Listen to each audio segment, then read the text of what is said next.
But due to the poverty and the natural circumstances that stopped me, like being poor and homeless and all of that, I never got a chance to leisurely study acting with great teachers and, fine-tune my craft.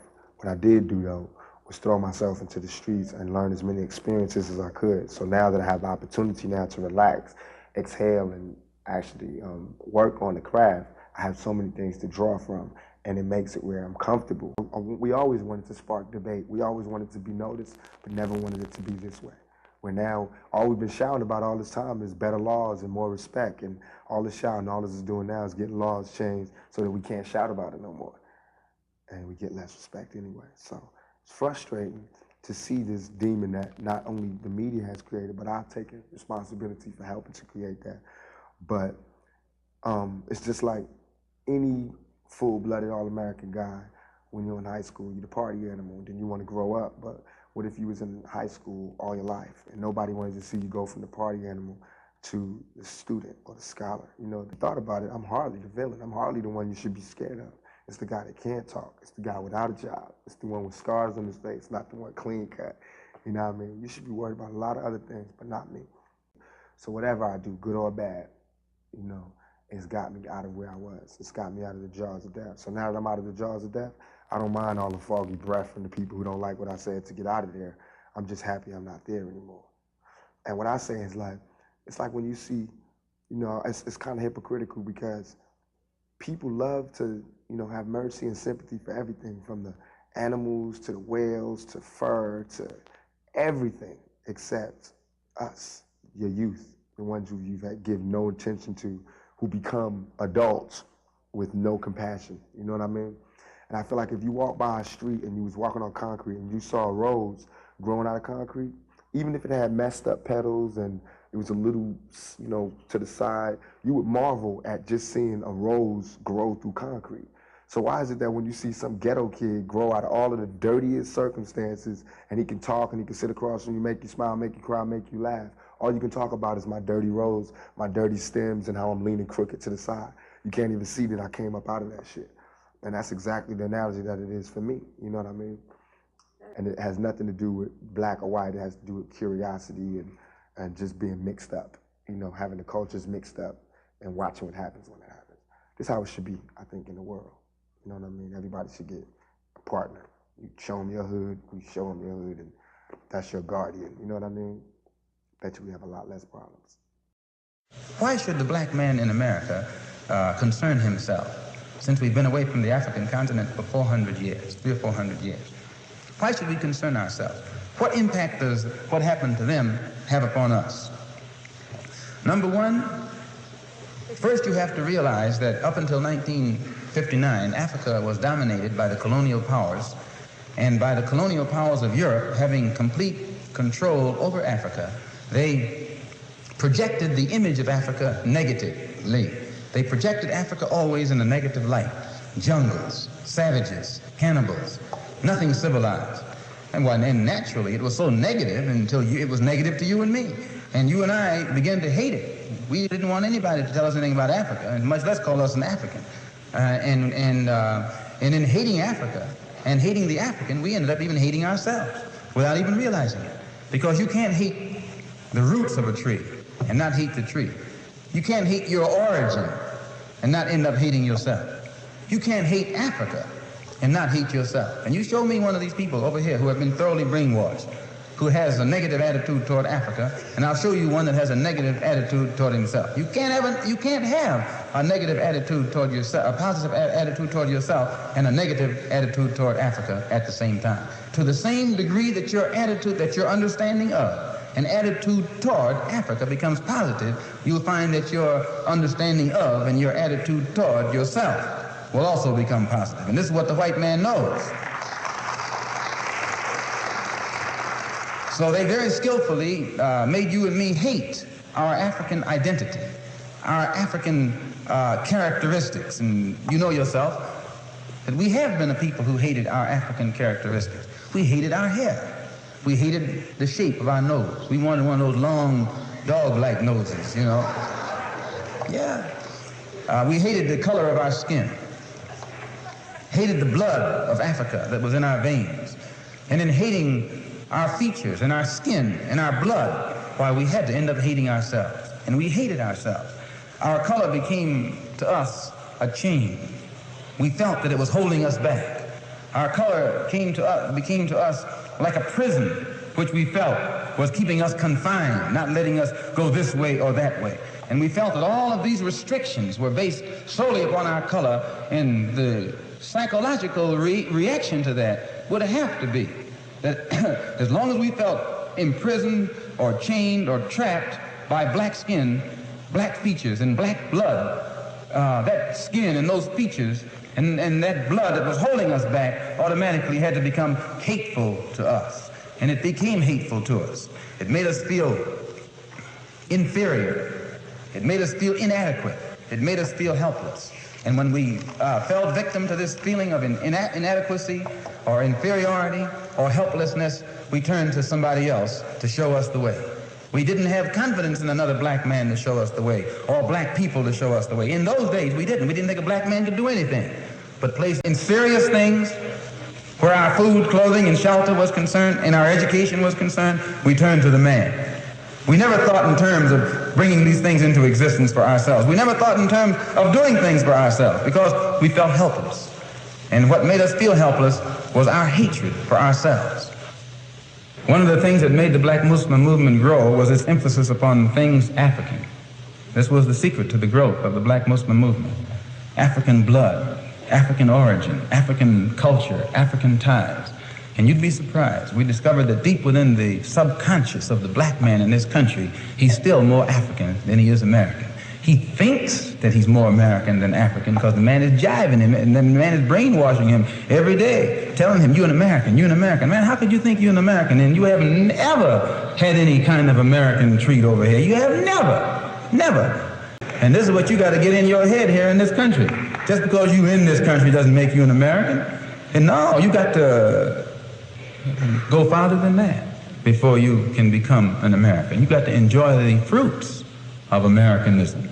And you haven't enjoyed those fruits. You've enjoyed the thorns. You've enjoyed the thistles, but you have not enjoyed the fruits. No, sir. So I point these things out, brothers and sisters, so that you and I will know the importance in 1965 of being in complete unity with each other, harmony with each other, and not letting the man maneuver us into fighting one another. I say that again that I'm not a racist. I don't believe in any form of segregation or anything like that. I'm for the brotherhood of everybody, but I don't believe in forcing brotherhood upon people who don't want it. As long as we practice brotherhood among ourselves, and then others who want to practice brotherhood with us, we practice it with them also. We're for that. But I don't think that we should run around trying to love somebody who doesn't love us. Thank you. Historically, it's the concept used to define who was white and who was black. By 1925, nearly every state had a form of the one-drop rule on their books. It began during slavery. What's one drop mean? You got any black ancestry in you at all, and you're black. Black over here, you're enslaved. White over here, you're free. But y'all are coming in the middle, and you don't look like Yaba, and you don't look like white man, so what are you? They were, for the most part, children of rape. White master, black slave. And historically, whiteness has been defined as pure. The government then came to define blackness as anybody with any trace of African ancestry. Any trace. So this definition of blackness has come to be defined as the one-drop rule. So we've got this pure bottle of white, clear, pure water. Now, what would happen if we were to take some black paint? Just one drop. Let's see. Let's shake it up and see. Oh, here we go, here we go. Oh. That once pure water to quench your thirst has now been contaminated. What this one drop has come to mean in history is 1/32nd of Negro/Black/African blood. All you need is one person 5 generations back who is black. And that is enough to make you black. Take a guess when it was ruled unconstitutional. What year? 1967. The one-drop rule was an attempt to save the so-called purity of the white race. So then why do so many black people hold on to the one-drop rule? Me included, right? I think I'm black because my mother's black. The one-drop rule, racist as it is, actually gave us parameters for our community. We know who was black, we knew who wasn't, we knew what our issues were, and even who the our. He wants to be an American rather than to be black. He wants to be something other than what he is. And knowing that America is a white country, he knows he can't be black and be an American too. So he never calls himself black. He calls himself an American Negro, a Negro in America. And usually he'll deny his own race, his own color, just to be a second-class American. He'll deny his own history, his own culture. He'll deny all of his brothers and sisters in Africa, in Asia, in the East, just to be a second-class American. He denies everything that he represents, or that everything that was in his past, just to be accepted into a country and into a government that has rejected him ever since he was brought here. Well, this Negro is sick. He has to be sick to try and force himself among some people who don't want him, or to be accepted into a government that has used its entire political system and educational system to keep him relegated to the role of a second-class citizen. And therefore, he spends a lifetime begging for acceptance into the same government that made slaves of his people. He gives his life for a country that made his people slaves and still confines them to the role of second-class citizens.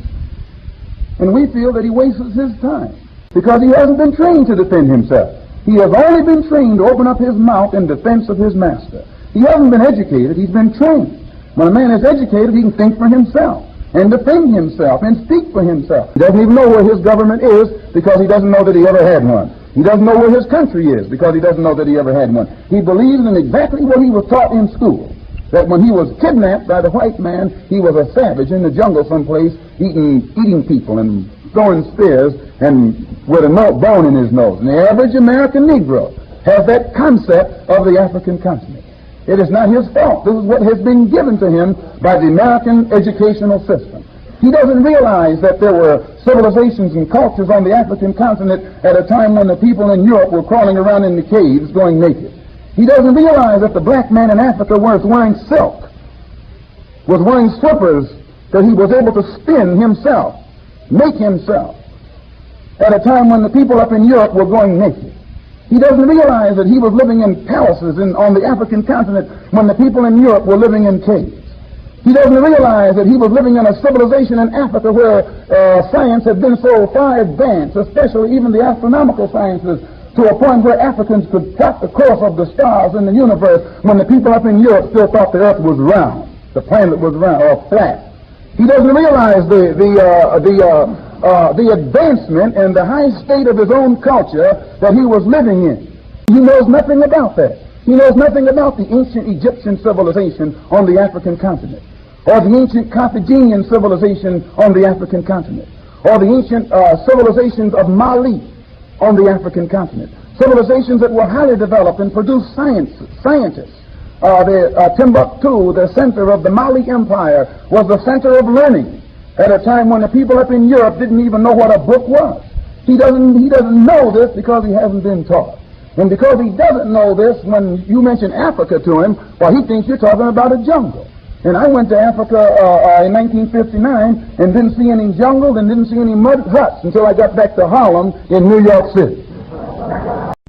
Historic records prove the secret intensification of the biological weapons race in America make the Soviet efforts pale by comparison. Here to prove it are three of the most stunning and condemning documents in biological warfare history. First is a never declassified congressional record of 1969 showing the Department of Defense requested $10 million to develop, quote, synthetic biological agents for germ warfare, end quote, through the National Academy of Sciences, National Research Council, that is, the NAS-NRC. That's nearly half of the amount of money given to all of biological weaponry that year.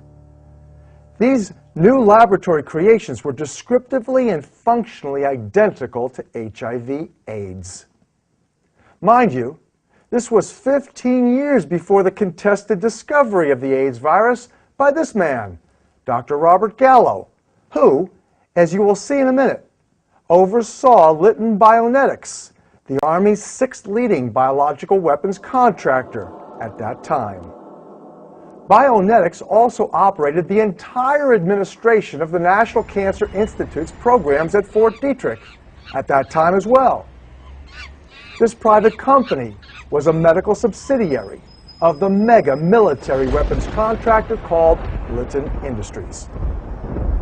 Litton's president, Roy Ashe, was Nixon's alternate for the National Security Advisor post he gave to Kissinger. In consolation, the president made Ashe his White House chief of American business and industry. As Roy Ashe was joining the Nixon White House staff, Kissinger ordered Admiral Zumwalt of the Navy to do a reassessment of America's biological weapons capabilities. The Navy has always been at the forefront of such things. Bioweapons were cheaper to make and could be made to target certain people, even certain ethnic groups. There is no doubt that Fort Detrick's sudden cancer focus was part of a greater depopulation plan.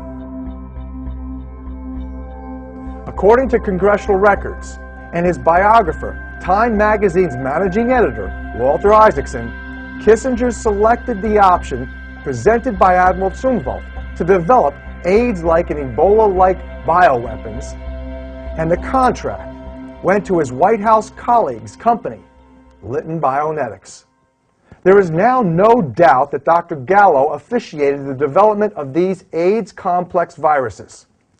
His group at Bionetics combined leukemia, lymphoma, and sarcoma viruses from various species of animals nearly 15 years before he was credited by the Department of Health and Human Services for having discovered the cause of AIDS, a similar retrovirus. Do you have any concern that your early experiments in taking simian virus 40 in the presence of simian foamy retroviruses and recombining them with cat leukemia and chicken leukemia sarcoma viruses might have given rise to HIV or its relatives following their culture in human tissues, and that these mutants could have contaminated some live viral vaccines produced in contaminated monkeys and chimps supplied to vaccine manufacturers through your affiliates at Litton Bionetics? Quite frankly, I don't know what the hell you're talking about.